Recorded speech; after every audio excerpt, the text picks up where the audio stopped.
The following Still Ripples podcast is dedicated to all those living in confusion, who are in pain, and who are searching.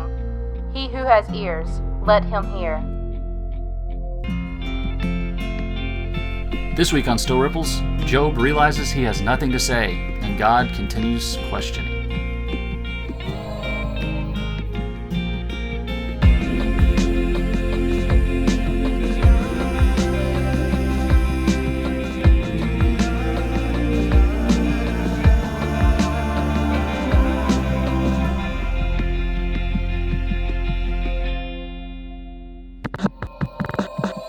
Greetings and welcome to this week's Still Ripples. I'm Greg. And I'm Brian.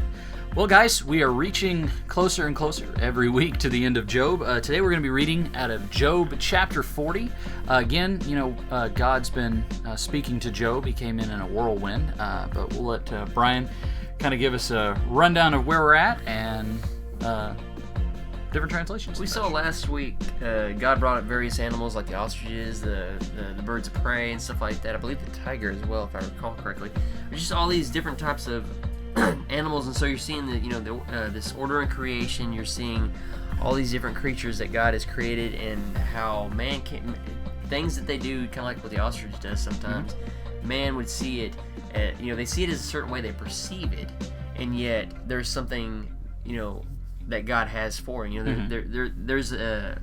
There's behavior beyond what man can understand, and God is the author of that instinct and stuff in animals. I mean, man cannot discern everything, and so he shows Job his limitations in his understanding.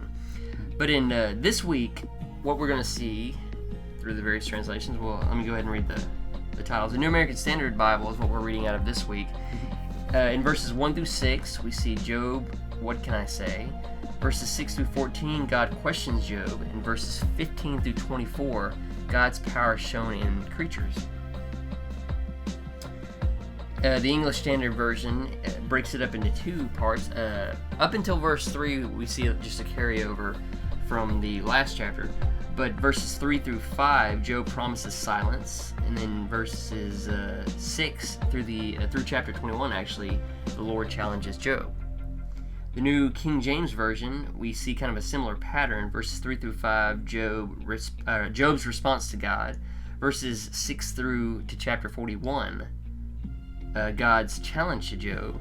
The God's Word translation breaks it up into, looks like 4 parts. Verses 1 through 2, the Lord speaks. Verses 3 through 5, Job speaks. Verses 6 through 14, the Lord speaks, can you be like me, Job? And verses 15 through 24, can you conquer the behemoth, Job? The New Living Translation follows a similar format as the English Standard and the New King James. Job responds to the Lord in verses 3 through 5. In verses 6 through 24, the Lord challenges Job again. The Net Bible breaks it up into 3 parts. Verses 1 through 5, Job's reply to God's challenge. Verses 6 through 14, the Lord's second speech. In verses 15 through 24, the description of the behemoth. Finally, the Message Bible breaks it up into 2 parts. Verses 3 through 5, Job answers God, I'm ready to shut up and listen. Very blunt there, I thought. Yeah. Verses 6 through 24, God's second set of questions, I want straight answers. Also, pretty straightforward. And that's all I've got for you. But,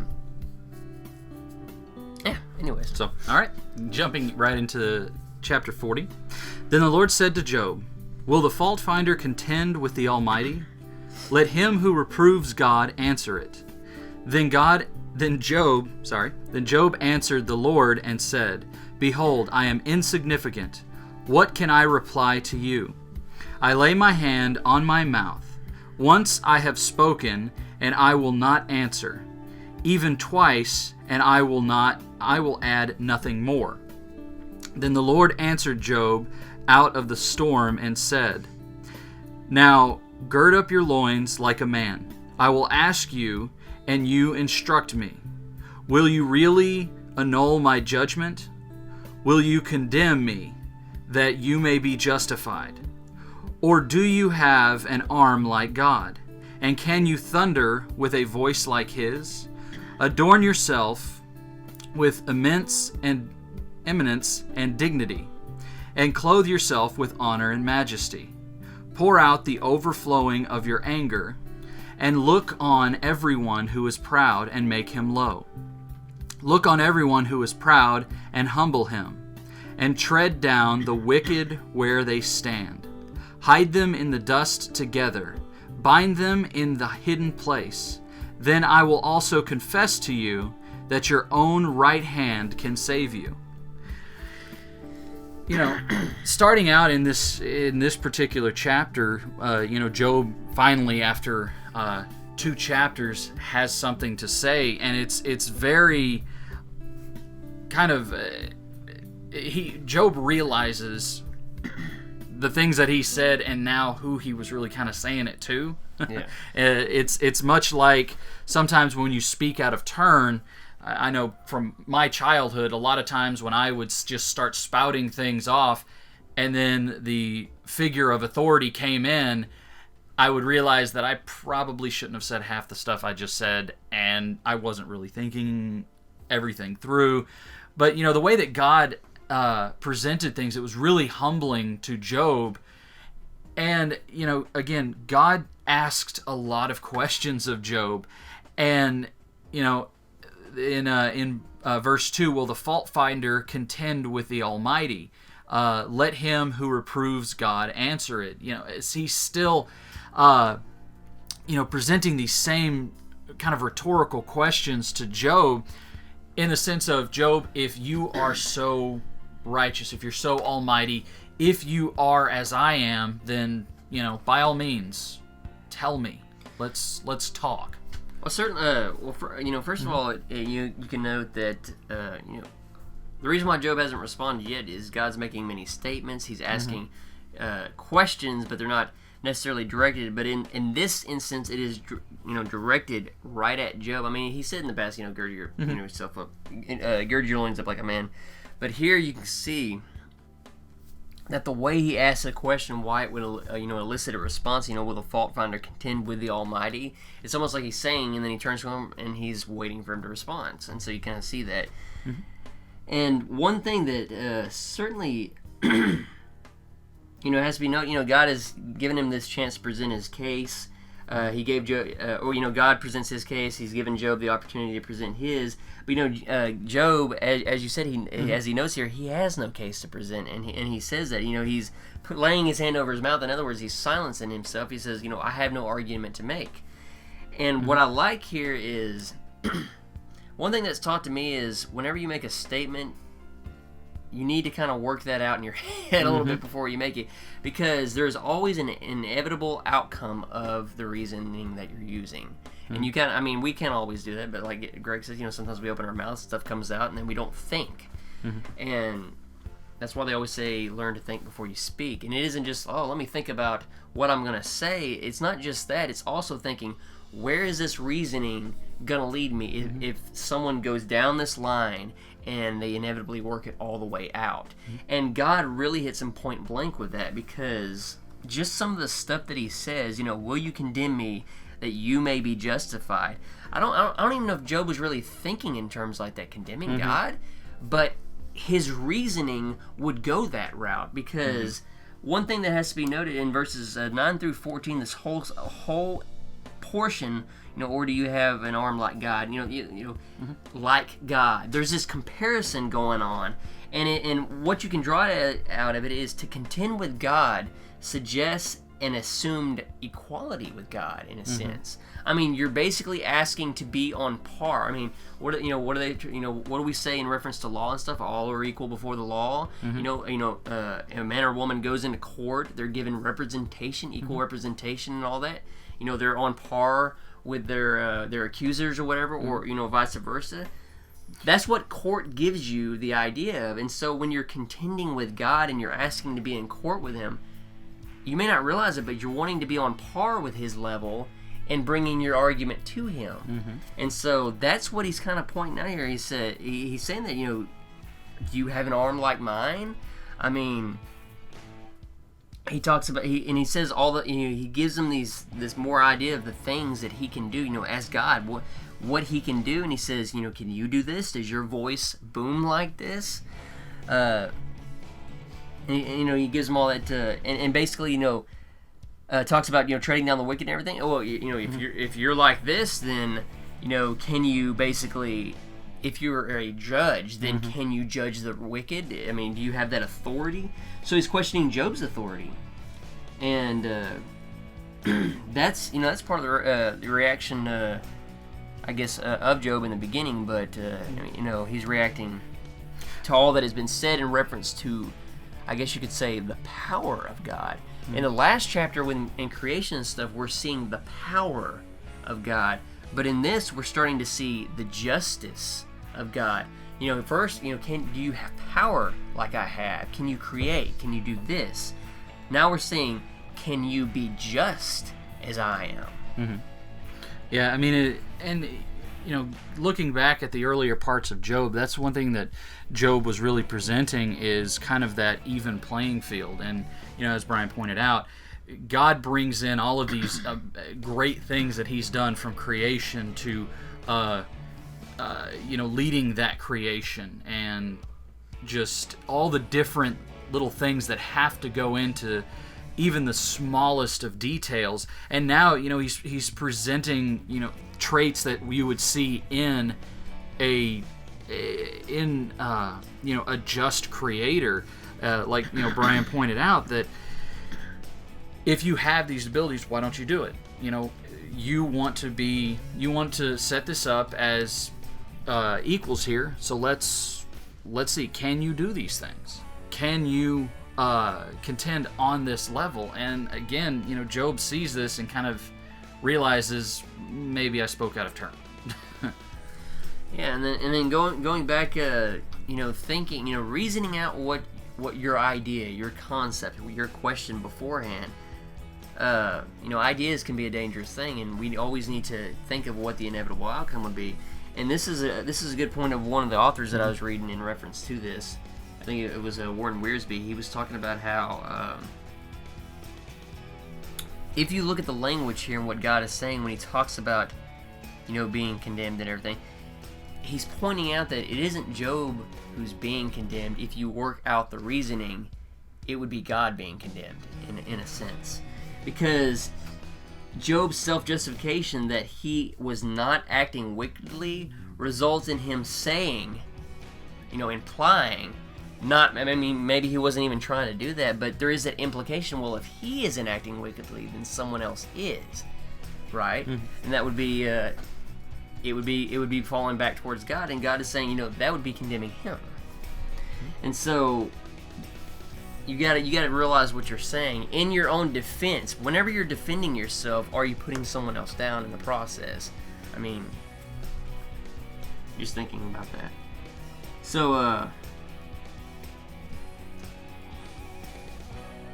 again, there's a question of authority here. So let's continue on in our reading in verse 15. Behold now Behemoth, which I made, as well as you. He eats grass like an ox. Behold now, his strength in his loins, and his power in the muscles of his belly. He bends his tail like a cedar. The sinews of his thighs are knit together. His bones are tubes of bronze. His limbs are like bars of iron. He is the first of his ways of God. Let his maker bring near his sword. Surely the mountains bring him food, and all the beasts of the field play there. Under the lotus plants he lies down, in the covert of the reeds in the marsh. The lotus plants cover him with shade. The willows of the brook surround him. If a river rages, he is not alarmed. He is confident. Though the Jordan rushes to his mouth, can anyone capture him when he is on watch? With the barbs, can anyone pierce his nose? There's various theories as to what this creature could be. I think the one that I've read the most is that maybe it was some sort of hippopotamus or a type of it or whatever. But that's debatable of what it really is. What you can draw out of this is this was a powerful creature created by God, and he's asking Job, can someone like you tame or basically this wild creature? And to Brian's point, there's been many different debates, hippopotamus, elephant, representation of a dinosaur, but what God was presenting here is the description of this creature, this beast, is just so overwhelming, so massive. Just the descriptive things here, no mere man could easily contend with this, on just an everyday type thing. And God is saying, a creature like this, you have a hard time with. It's got a powerful tail. It's got, legs and muscles and all kinds of different things. It can't be pierced. Can anyone capture him when he is on watch? With barbs, can anyone pierce his nose? God is painting a picture of a very powerful creature, and if you have a hard time with this, Yeah, no, and to your point, he says in verse 19, he is the first in the ways of God, let his maker bring near his sword. Mm-hmm. I mean, only the maker of this creature could bring this creature down or tame it or whatever. I mean, so that in a way that's, he's bringing that sort of contending to Job or whatever. He's like, only his maker can take care of this creature, basically. Mm-hmm. And so, again, that is said to humble Job and to show him that, who he is. He's God, and not Job. Yeah, and that's what I think is really amazing about just the way that God is approaching, with the wisdom that he's showing in the questions that he's asking Job, that the situations that he's presenting to Job. Job realizes that this is the Almighty that I'm dealing with. And God could have easily, right there when Job said, okay, I made a mistake, I'm sorry, I was wrong, I am insignificant, what can I reply to you? But, God continues and doesn't just leave it there. He keeps, kind of pressing into Job and says the same thing that he said earlier on, now gird up your loins like a man. So often we tend to try to take the easy way out, especially when we make a mistake, either, saying, oh, I didn't do it, or, okay, I did it, I'm sorry, my bad, that's, I'll get over that. Yeah, we placate, or we just want to end the conversation. We don't want to hear the other person's side completely. It's just like, let me just concede and be done with it. Mm-hmm. And, God is not going to let that happen with Job. He's going to lay out everything. Everything that Job said is going to be addressed. And it's not like a direct address, but, like God presenting, who are you to come at me as a judge, trying to come as an equal? Can you present this? Can you do these things? And again, it's a lot about humbling. And, I, for one, have a hard time sometimes with that sense of being made humble, whether it be somebody who knows something more than I do, or I start puffing up with pride and just that little tiny pinprick that just lets all the air out.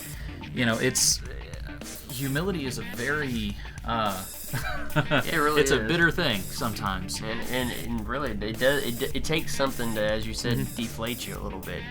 I mean, sometimes it has to be a blunt word. It kind of like when we were talking about the Message Bible, where Job was saying, "I will shut my mouth." Yeah. Sometimes it takes a blunt word. It's a blunt word said in love is the best way to come at it. But it often takes that because we're so puffed up. We've allowed that puffness to kind of become like a shield, and our pride. We try to use our pride to protect us. Yeah. And even as a Christian, we've got to not only keep ourselves in check, but kind of help keep each other in check, and understand that sometimes when somebody presents that side to us, to take heed, to listen to what they're saying, and like Brian said, not necessarily kind of try to shush it away, or okay, yeah, you're right. Listen to the people that you surround yourself with, that are fellow believers, because sometimes they see things that we don't. And even in the situations that Job was in, I could easily foresee myself saying some of the things that Job said, but we've also got to look on to God and see what He says about it. Yeah, I mean, how often in the Proverbs does it say that the wise listen to, or are those that listen to instruction? And so that's something to your point as well. Definitely. So, if you guys would, join us in a quick prayer. Dear Father, Lord God, I thank you so much for letting us gather here today, Lord God, to just continue diving into your word, Lord. And I pray that you would just bring each and every one of us closer to humility in you, Lord God, just to know exactly who you are and who it is that we serve, Lord. And I pray that you would help us to continue to grow in you, and that this community would continue to grow as we keep just diving into your word, Lord. I pray you would bring us back safely here next week. And Lord, I pray that you would be with all those that are kind of dealing with the weather, all the different power outages and issues and things like that. We just pray that you'd be with the families and the people, Lord. Be with the nation, be with the world, Lord God. We lift each and everything up to you, Lord God, and even just the smallest stone in a still pond, Lord, it sends out those ripples. And Lord, that's really what we're here for, is just to get your word out as much as we can, Lord. Thank you for the opportunities you give us. In your holy name we pray. Amen. And now for the proverb. Proverbs chapter 19, verses 21 through 25. Many are the plans in the mind of a man, but it is the purpose of the Lord that will stand. What is desired in a man is steadfast love, and a poor man is better than a liar. The fear of the Lord leads to life, and whoever has it rests satisfied. He will not be visited by harm. The sluggard buries his hand in the dish, and will not even bring it back to his mouth. Strike a scoffer, and the simple will learn prudence. Reprove a man of understanding, and he will gain knowledge. Well, guys, as always, you can visit us on our website at www.stillripples.org. There you'll find our blog and various means and ways in which you can contact us. We got a Facebook page, Google+, also have a Twitter. You can leave us comments here on this video or on the discussion boards on our website. We do ask that you kind of keep it clean and respectful, and we'll read and get back to each and every one of them as quickly as we can. And, you never know. It might be the very next episode of Skipping Stones or Still Ripples or anything like that. So, as always, guys, take care and God bless.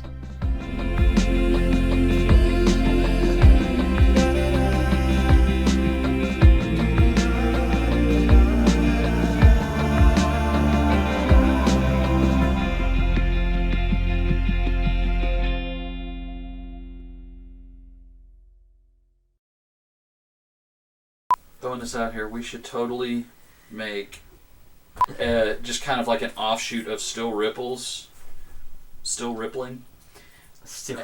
And it's kind of the comical side of Still Ripples. Something that you guys probably don't know about us is we love to joke. Such as, but not limited to. Well, I mean, nothing offensive. Yeah, there's going to be one time where Craig's really tired and he forgets to edit out that part. You might want to look at some of the videos on our YouTube channel.